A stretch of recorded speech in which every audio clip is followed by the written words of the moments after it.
Assalamualaikum warahmatullahi wabarakatuh. Selamat datang di channel Lentera Hitam. Kali ini saya mau menceritakan kisah misteri di Gunung Salak. Cerita ini diambil dari Kaskus. Oke, langsung saja kita akan membaca ceritanya. Klakson Metro Mini terus menyala, nyaring, seolah menyuarakan ketidaksabaran pengemudinya, menyuruh mobil gue untuk minggir dari jalannya. Dasar Metro Mini gila, masa gue harus mati konyol nerobos rel? Puyeng banget, gila. Suntuk banget gue, apa gue terima ajakan Bayu aja ya? Itu adalah 2 hari lalu. Hari Senin pertama belum gue menerima ajakan Bayu, sahabat gue, buat muncak. Oh iya, nama gue Kiki, usia gue 23 tahun. Dan gue bekerja di salah satu perusahaan swasta di Jakarta. Persahabatan gue dengan Bayu sudah berjalan sejak kami sama-sama satu kelas di kelas 2 SMA. Ini kali pertama buat gue untuk naik gunung, tapi bukan buat Bayu. Cuma karena dia anggota pecinta alam saja.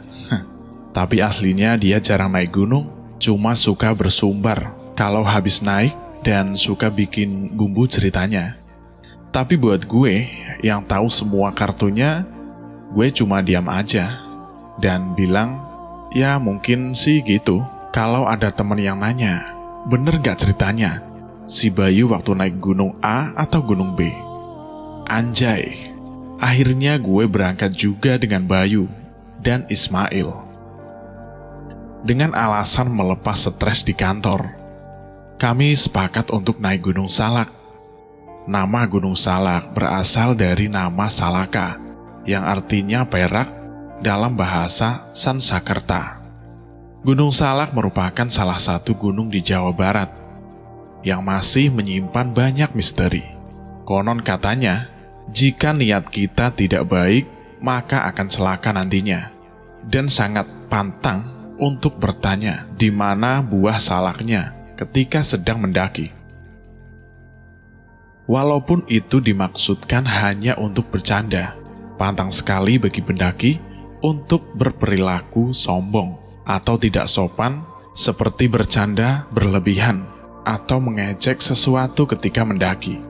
Karena hal itu akan membuat penghuni gunung murka. Gue adalah satu-satunya perempuan di kelompok ini. Sebenarnya, tadinya ada teman perempuan kita yang bernama Sani yang ingin berangkat bersama. Namun ia cancel, berangkat di menit terakhir karena nggak mendapatkan cuti. Walau cuma bertiga, akhirnya kami memutuskan untuk berangkat juga. Bayu secara nggak langsung menjadi pemimpin di kelompok. Karena selain dia anak pecinta alam, dia cerita dia sudah 2 kali berhasil muncak di gunung ini. Kita sepakat memilih jalur pendakian yang terpendek, walaupun terkenal sulit medannya. Selesai registrasi, kita mulai jalan menuju gerbang rimba.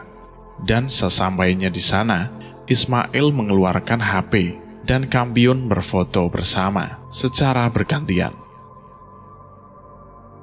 Ketika giliran gue memotret, secara aneh foto yang gue ambil gak pernah fokus.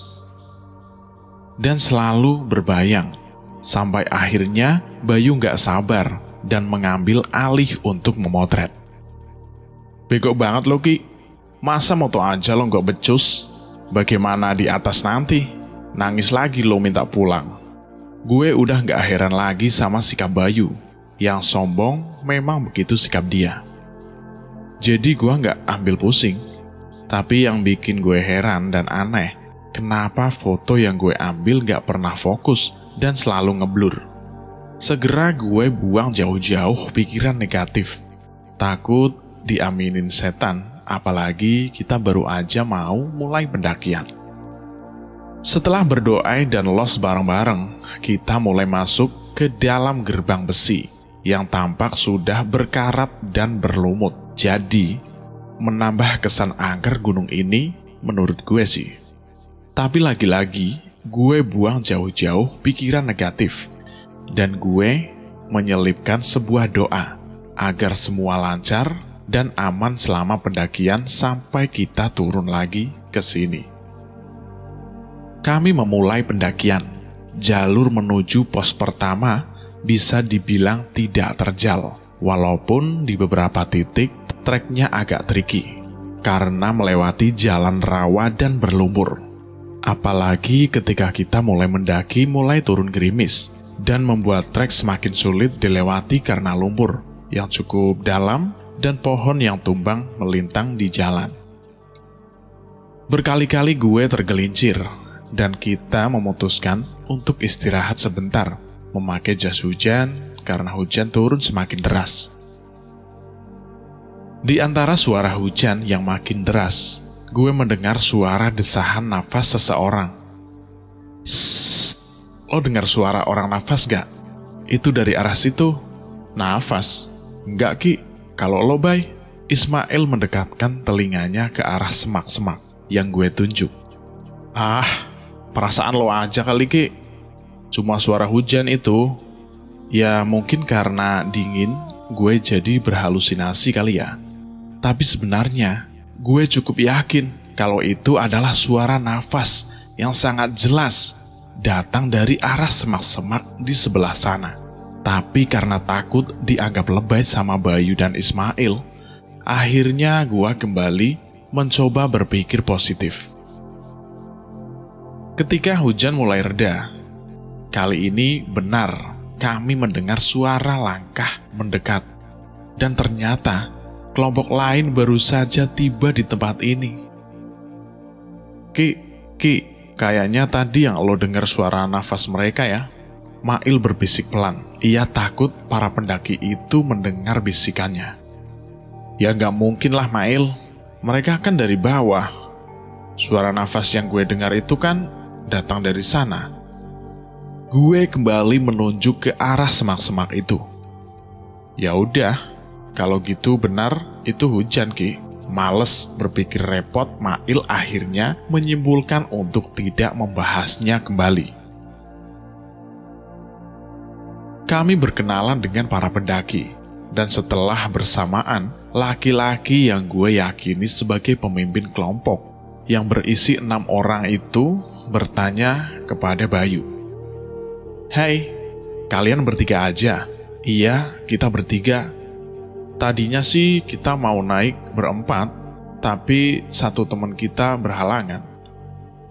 Memang kenapa Kang? Bayu menjelaskan panjang lebar.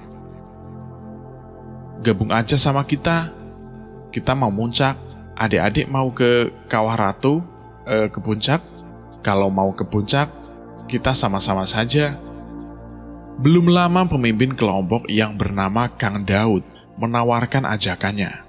Salah satu anggotanya yang bernama Hamdan membisikkan sesuatu ke Kang Daud. Walaupun berbisik, tapi samar-samar, gue dengar ucapan keberatan Hamdan akan tawaran Kang Daud. Duh Kang, kalau nambah mereka jumlah kita jadinya ganjil. Kan Akang paling ngerti bagaimana kalau muncak ganjil. Seolah mampu menepis kegusaran Hamdan dengan sebuah kibasan tangan di udara. Kang Daud berbicara dalam bahasa Sunda. Nu penting jaga kelakuan, jaga omongan. Ulah metik tanaman sagenana, jeung tangso ngerusak alam. Yang kira-kira artinya kayak gini. Yang penting jaga ucapan dan kelakuan. Jangan metik tanaman sembarangan, jangan merusak alam. Hamdan mundur teratur, dan tampaknya nggak bisa mengubah keputusan Kang Daud untuk menawari kami untuk bergabung. Jadilah kami bersembilan melanjutkan pendakian setelah hujan telah benar-benar berhenti. Ketika tiba di persimpangan, kami memilih jalur untuk menuju ke puncak, dan gue meminta waktu untuk beristirahat karena karir gue terasa semakin lama semakin berat. Tuh kan, udah capek lo Ki, jangan cengeng lah. Ayo lanjut naik, sebelum gelap sampai ke pos Bajuri. Gue gak cengeng. Tapi sumpah karir gue berat banget. Ya sudah, kita istirahat dulu. Kang Daud yang dari tadi diam akhirnya bersuara dan duduk di sebelah gue. Beliau ngeluarin sebatang serutu dan mulai membakarnya. Menghembuskan asapnya ke arah gue. Jelas gue mundur, menghindari semburan asapnya. Setelah beberapa kali hisapan, beliau mematikan serutu dan mengambil botol minuman. Beliau membuka tutupnya dan mulai mulutnya komat-kamit. Setelah itu, Kang Daud memberikan botolnya kepada gue. Minum dulu dek, biar kuat jalannya. Gue nurut dan minum seteguk 2 teguk. Lalu menutup botolnya. Kang, ada yang ngikutin saya ya? Shh, nanti aja di bawah kita bahasnya. Sekarang bagaimana kalau kita jalan lagi? Memang benar sih Kang Daud itu. Pantang banget buat ngomongin hantu dan setan atau demit di atas. Akhirnya gue mengangguk dan kita kembali berjalan. Hujan mulai turun lagi dan tampaknya cuaca semakin tidak bersahabat. Tapi Bayu memaksa kita untuk tetap jalan, yaitu dengan alasan agar kami bisa cepat sampai ke pos bayangan dan bermalam di situ. Entah karena hujan atau memang gue sudah ketempelan, perjalanan naik gunung ini terasa sangat lama dan semakin berat rasanya. Berkali-kali gue merasa kayak ada yang ngawasin kita di balik lebatnya pepohonan di hutan ini. Belum lagi gue merasa bukan hanya karir gue yang bertambah berat, tapi kaki gue juga semakin berat melangkah. Seperti membawa beban puluhan kilo rasanya. Karena hujan semakin deras, Kang Daud memecah keheningan dan memberi komando. Oke, kita stay di sini. Yuk kita bangun tenda. Saya kira tempat ini cocok buat kita bermalam di sini. Lanjut cerita, selesai kami membangun tenda. Bayu pamit untuk mencari air sebelum gelap. Menurut Bayu, kami telah melewati mata airnya di persimpangan tadi. Sebelumnya Kang Daud tampak keberatan karena menurut beliau persediaan air kami dirasa masih cukup sampai besok. Tapi menurut Bayu, di atas tidak akan ada lagi mata air, sehingga ia perlu untuk kembali mengambil air. Gue juga merasa gak setuju dengan Bayu. Tapi gue ngerti banget, adat Bayu yang pasti gak akan nurut sama orang lain. Sehingga gue mengajak Ismail juga untuk ikut dengan Bayu. Bay, ngapain juga sih lo ngotot cari air? Ismail setengah mendongkol sama Bayu, karena kita harus turun lagi untuk mengikuti maunya dia. Udah tenang aja, aman kok kalau pergi sama gue. Lagi pula gak jauh juga kok, tempatnya paling 10 menitan. Lagian gue pergi sendiri juga gak apa-apa. Lo berdua ngapain juga ikut? Duh, perut gue kenapa lagi? Ismail memegangi perutnya. Kenapa lo? Kebelet berak? Dah lo di sini aja. Selesain urusan hajat lo. Gue pergi sama Kiki aja. Setelah mengejek Ismail, Bayu tersenyum sinis. Serius gak apa-apa Ki? Ismail melihat gue untuk minta persetujuan dengan muka pura-puranya yang beneran hajat. Setengah hati gue menjawab, iya deh gak apa-apa Mail. Gue pergi berdua sama Bayu aja. Bye.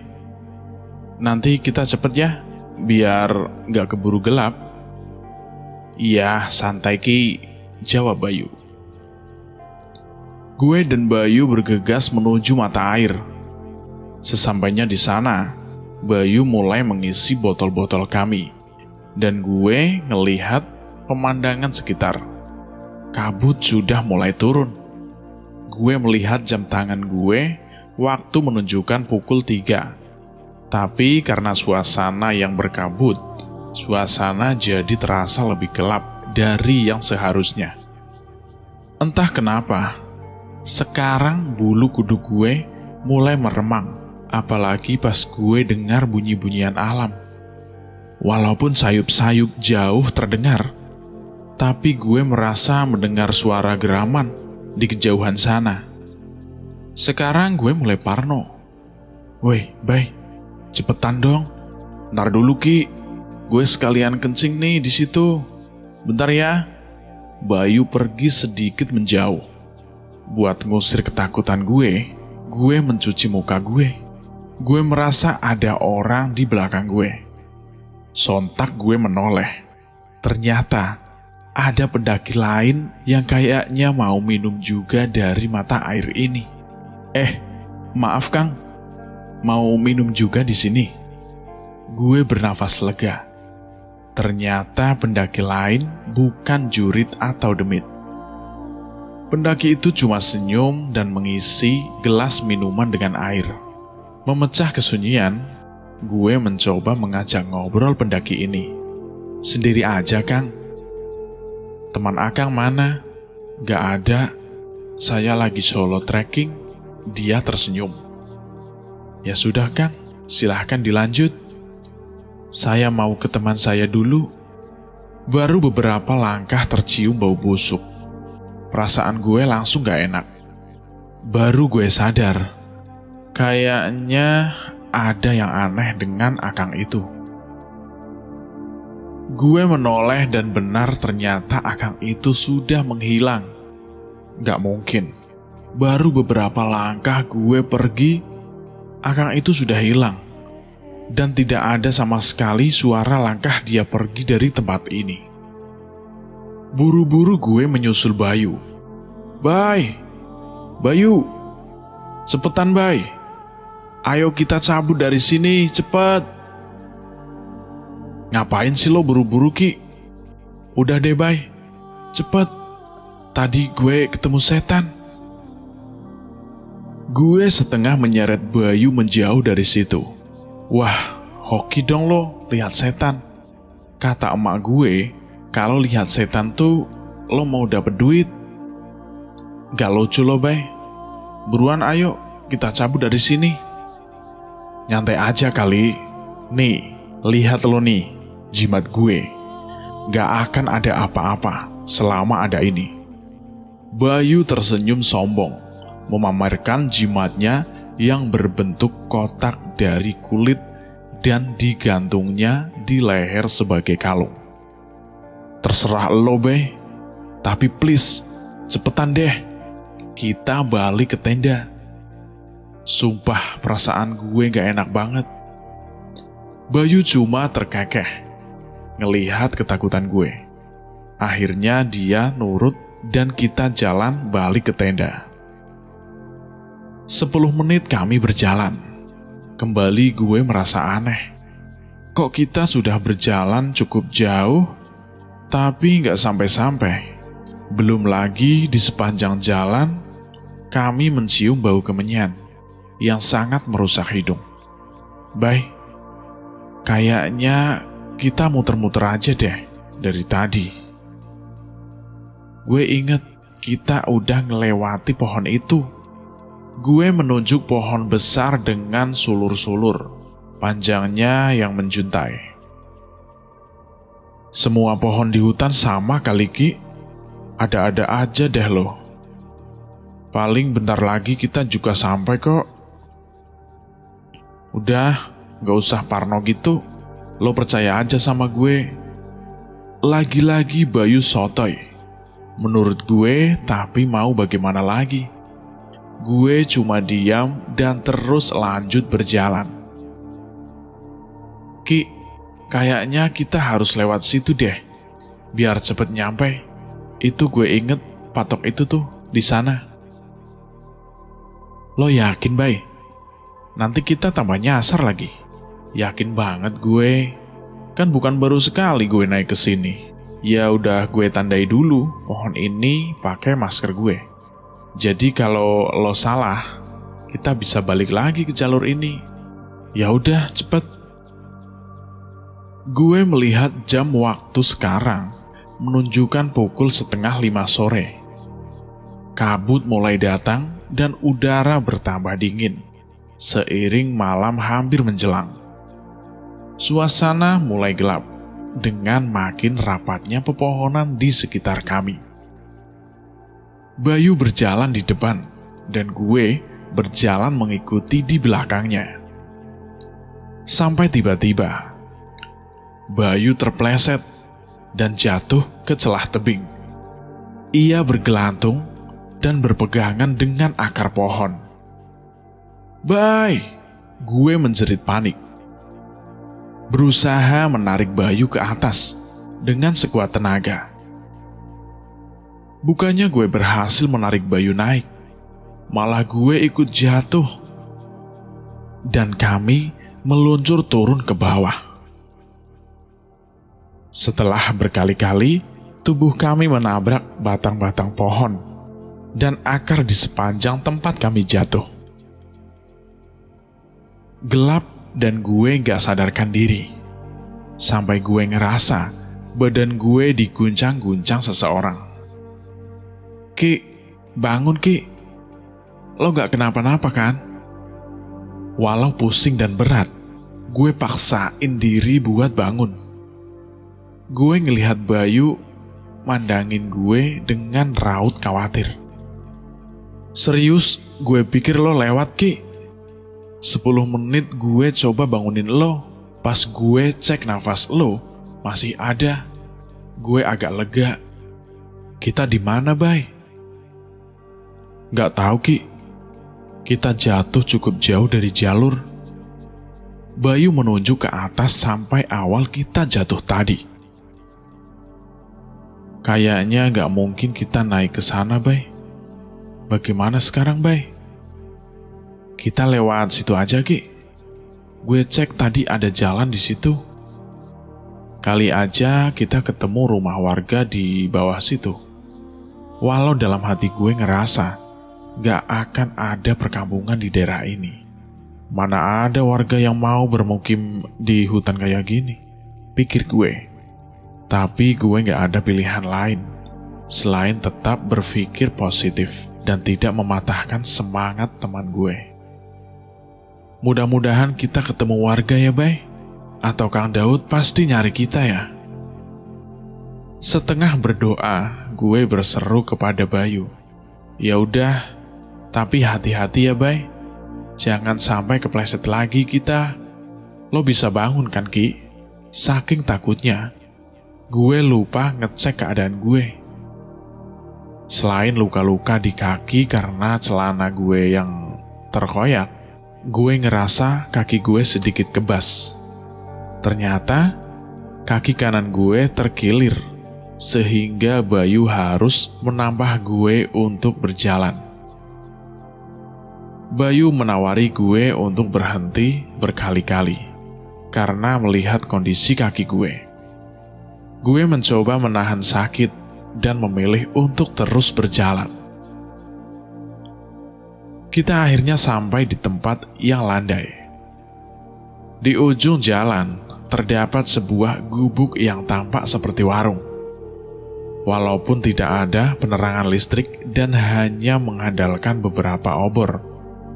Di sisi kanan kiri gubuk itu tampak sangat terang di tengah gelapnya hutan ini. Hati kecil gue menyerukan untuk segera lanjut, pergi menjauhi warung itu. Tapi Bayu bersikeras untuk pergi ke sana untuk meminta pertolongan.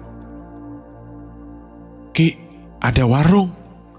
Kita bisa minta tolong sama pemilik warungnya. Mana wangi banget lagi pisang gorengnya. Gue lapar, Ki. Yuk kita ke situ." "Bay, yakin lo itu warung beneran? Kok gue gak nyium wangi pisang goreng seperti kata lo itu ya?" "Yah, bener lah, Ki. Gak mungkin lah kita berdua salah lihat. Pisang gorengnya juga wangi beneran kok. Pasti warung bener itu, Ki." Coba aja ke sana yuk. Gue lapar banget, Ki. Dengan menambah gue, Bayu mendekati warung itu dan menyapa Teteh pemilik warung. Teteh pemilik warung itu berkerudung putih, dan ia membelakangi kami pada saat Bayu menyapanya. Tanpa merasa ada yang aneh, Bayu bertanya kepada Teteh pemilik warung. "Teh, ayak pisang gorengnya?" "Iya, sebentar ya, A. Ini lagi saya goreng." Tanpa menoleh, Teteh pemilik warung menjawab Bayu. "Bay, gue pingin pipis. Tiba-tiba gue gak bisa menahan untuk gak pipis." "Teh, temen saya pingin pipis. Di mana tuh kamar mandi, Nak?" "Ada di belakang, A. Mau gue anter, Ki?" Bayu menawarkan diri, tapi gue tahu Bayu tampak tidak sabar menunggu pisang goreng Teteh itu matang. Jadi gue mutusin buat coba pergi sendiri. "Gak usah, Bay. Gue bisa sendiri kayaknya." Benar, kamar mandi yang dimaksud ada di belakang gubuk ini, sama dengan warung Teteh di depan. Di sini pun tidak ada lampu buat penerangan. Hanya ada obor di depan pintu kamar mandi. Gue masuk, gue berjongkok dan mulai pipis. Gak lama, terdengar orang gedor-gedor pintu tenda tidak sabar. "Sebentar, saya lagi pipis." Gue teriak kuat menghentikan orang yang menggedor pintu. Gedoran pintu berhenti dan keadaan hening sebentar. Tapi, ketika gue hendak mengaitkan celana setelah selesai pipis, gedoran tidak sabar mulai lagi, dan makin lama makin kencang, sehingga mengguncang pintu reot kamar mandi ini. Iya, saya keluar," gue berteriak, kemudian membuka pintu. Anehnya, ketika gue membuka pintu, tidak ada seorang pun di luar. Merasa ada sesuatu yang gak beres. Segera gue tertatih mencari Bayu. Gue melihat Bayu sedang menikmati pisang gorengnya, dan Teteh pemilik warung masih pada posisi yang sama membelakangi Bayu. Hampir setengah porsi pisang goreng sudah dilahap Bayu. "Teh, tadi ada orang yang gedor-gedor pintu di kamar mandi. Siapa ya, Teh?" Pas saya buka, gak ada. "Oh, itu yang tinggal di sini juga," Teteh itu menjawab pelan. "Tapi saya buka tadi gak ada, Teh. Gue yakin penglihatan gue gak salah. Gak ada siapa-siapa di sana. Gak ada juga orang yang dimaksud Teteh ini. Dia gak suka sama yang dibawa AA ini." Suara Teteh pemilik warung sekarang mulai terdengar menyeramkan di telinga gue. Dan kontan, Bayu terdesak. "Gak suka? Gak suka kenapa, Teh?" Bayu bertanya. "Gak suka sama yang ngegantung di leher AA." "Ini maksudnya apa, Teh?" Bayu menunjukkan jimatnya. Teteh pemilik warung secara berlahan memutar kepalanya. Ya, hanya kepalanya yang berputar menghadap kami. Sedangkan tubuhnya masih berada di posisi yang sama, sedang memasak pisang goreng. Tapi yang membuat gue terkejut setengah mati, wajah Teteh pemilik warung itu bermuka rata, tanpa alis, tanpa mata, tanpa hidung, dan tanpa mulut. Melihat itu, gue segera berlari dengan menyeret kaki gue yang sakit, dan gak lupa gue juga menarik lengan baju Bayu untuk menjauhi warung setan itu. Gue terus berlari tanpa henti. Setelah gue yakin kami telah jauh dari warung dan setan itu tidak mengejar kami, gue berhenti. Terengah-engah, nafas gue gak beraturan. Jantung gue seperti mau pecah. Gue menoleh ke arah Bayu, yang tiba-tiba bicara ngelantur. "Ki, kita tinggal di sini aja yuk." "Hah? Maksud lo, Bay?" Masih belum pulih, sok gue melihat setan muka rata sekarang menghadapi Bayu, yang sepertinya sedang kerasukan. "Ya, lihat deh, di sini tuh gelap, dingin, ramai. Banyak orang kayak gue juga di sini." Bayu menyunggingkan senyum misterius. Ia kemudian melanjutkan ocehannya. "Banyak orang yang mau tinggal di sini juga kayak gue. Tuh, kayak yang di sana itu." Bayu menunjuk rerimbunan pohon dengan senternya. "Jangan ngaco lo, Bay, kalau ngomong. Gak lucu tahu. Sumpah gue takut banget. Gue mau nangis nih." "Diem gak lo? Awas, jangan ngomong aneh-aneh kayak gitu." Tiba-tiba Bayu bersenandung, ringan dan tertawa. Tatapannya tampak kosong dan makin ngebuat gue merinding dengan senandungnya. "Tinggal di sini ya kita, Ki. Kita tinggal di sini. Ramai sama teteh warung itu juga. Yuk kita tinggal di sini aja yuk, Ki."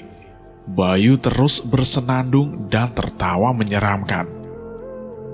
Singkat cerita, gue mundur menjauhi Bayu ketika gue melihat di sekeliling Bayu muncul banyak penampakan. Di sebelah kanan Bayu, ada teteh pemilik warung muka rata. Di sebelah kiri Bayu, ada akang pendaki di mata air. Belum lagi, di belakang Bayu ada harimau yang menggeram dan siap menerkam mangsanya. Dan yang paling membuat bulu kuduk gue merinding ketika udara dingin berhembus kencang dan terdengar suara tertawa khas kuntilanak dari atas pohon besar. Rupanya, kuntilanak itu sedang mengayun-ayun kakinya di udara. Gue mulai menangis ketakutan. Gue berdoa sambil menangis. Semakin kencang gue berdoa, semakin dingin udara di sekitar gue. Gue mendengar suara yang mirip desisan dan bisikan yang semakin lama semakin nyaring di telinga gue. Tapi gue gak bisa dengar apa bunyi bisikan itu. Dan tidak ada siapapun di situ, hanya ada gue, Bayu dan mereka yang sedang mengamati gue. Di antara doa yang gue panjatkan, gue meminta agar Kang Daud mencari gue dan Bayu yang menghilang. Tidak lama kemudian, seolah doa gue dijawab. Tiba-tiba gue mendengar seorang memanggil gue. "Dek, Dek." Suara yang terasa familiar. Gue menoleh dan melihat sekelebat bayangan yang mirip Kang Daud di antara pepohonan. "Bay, sadar Bay."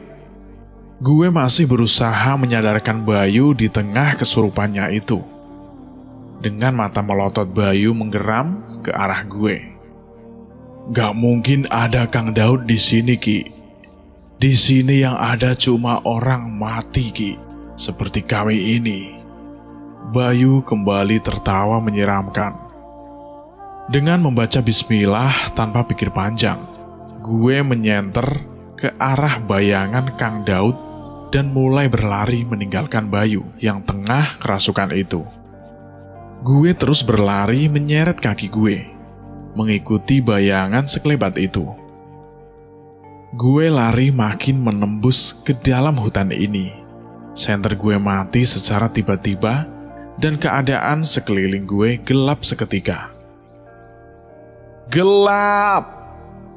Kenapa gak ada cahaya di sini? Belum pernah gue merasakan setakut ini. Tolong! Mengapa suara gue gak keluar? Sekuat tenaga gue berteriak, tapi gak ada satu kata yang keluar. Seolah gue orang bisu yang berusaha bicara lantang. Makin gue teriak, makin tenggorokan ini terasa tercekik. terhimpit dalam gelap. Tidak, suara itu mungkin mendekat. Suara aneh yang gak mungkin berasal dari makhluk nyata. Bukan hewan. Jelas bukan manusia. Suara kombinasi antara desisan dan bisikan. Suara halus yang pelan tapi terasa nyaring di telinga. Berusaha sekuat tenaga gue, gerakin kaki untuk hengkang jauh dari sini. Menarik kaki gue yang terseret-seret. Menjauh. Gue berusaha semakin menjauhi suara yang semakin jelas, mengejar di belakang. Suara itu semakin jelas membentuk suara kata yang pantang diucap. Pendaki mati. Gue terus berlari menyeret kaki sambil menangis. Tolong, gue gak ingin mati di sini. Tolong. Akhirnya, gue bisa juga berteriak. Tapi percuma. Gue berteriak gak ada orang juga di sini. Tapi gue gak mau mati. Gue harus menjauhi siapapun yang mengejar gue di belakang. Entah Bayu, entah setan lain yang mengejar gue. Kang Daud, gue teriak memanggil. Berharap sekelebat bayangan mirip beliau kembali menampakkan diri. Dan kembali gue melihat bayangan itu berkelebat menunjukkan arah. Kembali gue berlari mengikuti bayangan itu sampai terdengar gemericik air. Bayangan itu hilang seiring dengan subuh yang mulai datang. Gue terus berjalan mengikuti suara air sampai tiba di sebuah mata air. Gue gak kuat lagi berlari. Tenaga gue sudah habis. Kaki gue juga sakit bukan main.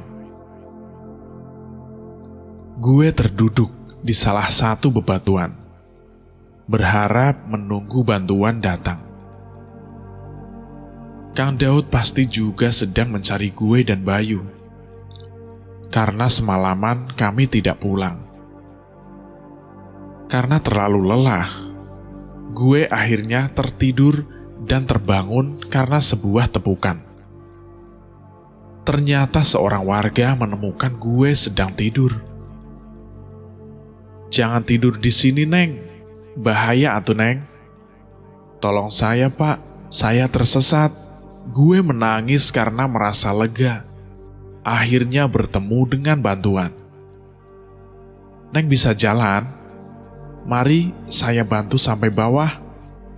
Warga itu membantu gue turun sampai base camp. Ternyata Ismail dan kelompok Kang Daud juga sudah berada di sana. Ki, untung lo selamat, Ki.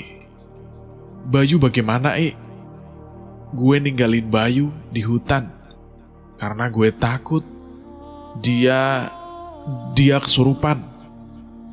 Setengah terisak, gue menanyakan keadaan Bayu sama Ismail. Udah, lo istirahat dulu. Makan, terus lo tidur ya. Pasti lo capek banget. Nanti biar Kang Daud yang nyeritain. Ismail memberikan teh hangat biar gue tenang. Setelah selesai beristirahat, Kang Daud akhirnya mengajak gue mengobrol. Udah tenang kamu, Dek? Sudah, alhamdulillah, Kang. Bagaimana, Kang? Apa Bayu sudah ketemu? Karena kamu sudah tenang, saya akan cerita, Dek. Kami sudah menemukan Bayu. Alhamdulillah. Gue segera memanjatkan syukur. Gue merasa bersalah karena ketakutan dan meninggalkan sahabat gue sendirian.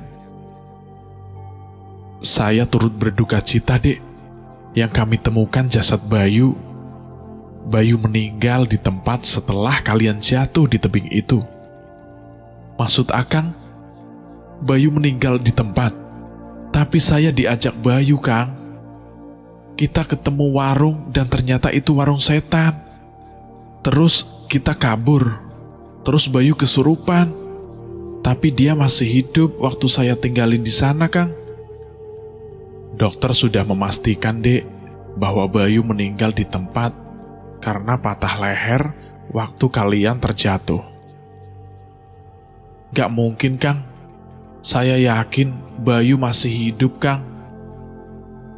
Tadi malam saya bersemedi memanggil kamu dan masuk ke dunia mereka, Dek. Tapi Bayu sudah meninggal, Dek. Yang bersama kamu tadi malam itu bukan Bayu sahabat kamu, Dek. Inna ilahi wa inna ilahi roji'un. Gue menangis meratapi sahabat gue yang sudah mendahului. Beruntung kamu tidak ikut makan makanan dari dunia mereka, Dek. Jadi kamu tidak terbawa selamanya ke dunia mereka. Terakhir, Kang Daud menutup ucapannya dengan kalimat itu, seraya menepuk pelan bahu saya. Karena pengalaman itulah yang akhirnya membuat gue trauma. Sehingga kali itulah pertama dan terakhirnya gue mendaki gunung bernama Gunung Salak. Cukup sekian cerita ini. Bagi kalian yang suka dengan cerita ini, silahkan komentar. Dan kami pun berterima kasih dengan penulis sudah mengizinkan kami untuk membacakan cerita ini. Cukup sekian dan terima kasih. Wassalamualaikum warahmatullahi wabarakatuh.